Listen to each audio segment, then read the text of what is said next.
ইংরেজি গ্রামারের খুব ছোট্ট একটি ট্রিক জানবো।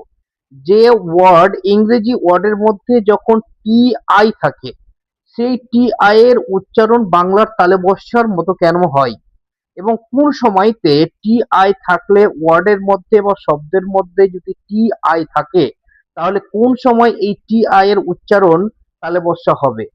আমরা যদি লক্ষ্য করি, অনেক ক্ষেত্রে দেখা যায় যে শব্দের মধ্যে যদি টি আই থাকে এবং সেই টি আই এর পিছনে এবং সামনে যদি ভয়েল থাকে, তাহলে সেই টি আই এর উচ্চারণ বাংলার তালব্যস্য আসে বা তালব্যস্যার উচ্চারণ করতে হয়। অনেক ক্ষেত্রে এটা দেখা যায়, কিন্তু এটা যে সব ক্ষেত্রে হবে যে টি আই এর সামনে পিছনে ভয়েল থাকলেই যে তালব্যস্যার উচ্চারণ হবে তা কিন্তু নয়। কিন্তু ম্যাক্সিমাম ক্ষেত্রে বা অনেক সময়তে টি আই এর সামনে এবং পিছনে যদি ভয়েল থাকে, তাহলে সেই টি আই এর উচ্চারণ বাংলা তালব্যস্যা হয়।